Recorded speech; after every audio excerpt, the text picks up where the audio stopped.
Side वाले तार माने अच्छा हे बैरिकेडिंग पर आरंभ होइছে মাঝে ব্যারিকেডিং একদম এন্ট্রি করা না এন্ট্রি করা আরম্ভ হইছে তা ব্যারিকেডিং মানে ডাবল স্প্লিট হলো দুটো ভাগ হইছে দুটো হইছে তিনটা ডাবল ঠিক আছে এডিটর ঠিক আছে আর যেহেতু গোটে আহিত বাই কমপ্লিট ইয়াতে দিয়া হ্যাঁ Usalo.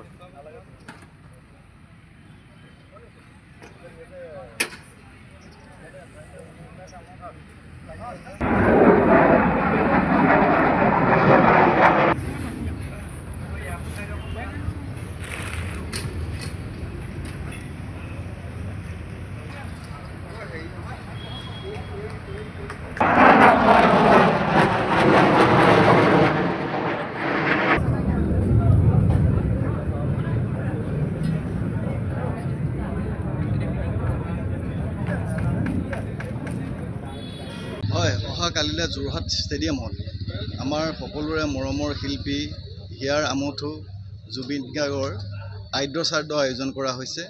আচলতে যিহেতু যি মাংগলিক অনুষ্ঠান যোৰহাটবাসী ৰাইজৰ সহযোগত আজি ইয়াত আয়োজন কৰা হৈছে, সেই অনুষ্ঠান পুৱা 8 বজাত প্ৰাৰ্থনা সভাৰে আৰম্ভ হ'ব।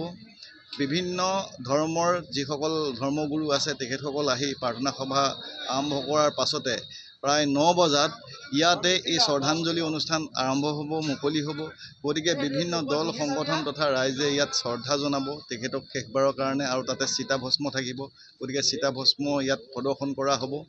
আৰু সমান্তৰালভাৱে 9:30 বজাৰ পৰা মূল যিভাগ মণ্ডপ বনোৱা হৈছে, য'ত নামঘৰৰ আৰ্হিত বনোৱা হৈছে, তাতে নাম প্ৰসংগ কৰি শিল্পীগৰাকীক সৎকাৰৰ কাৰণে যি অনুষ্ঠান থাকিব, নাম প্ৰসংগৰ পাছতে গায়ন বায়নৰ ব্যৱস্থা কৰা হৈছে, দিহানামৰ ব্যৱস্থা কৰা হৈছে।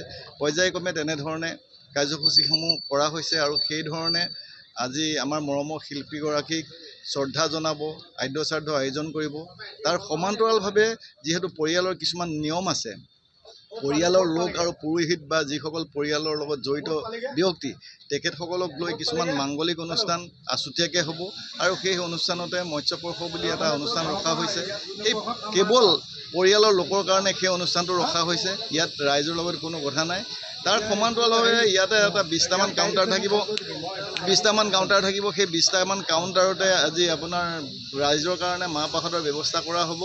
গতিকে শেষবাৰৰ কাৰণে যোৰহাটবাসী ৰাইজে তেখেতক এইখিনি কৰিবলৈ পাই আমি সঁচাকৈ নিজকে ধন্য মানিছোঁ।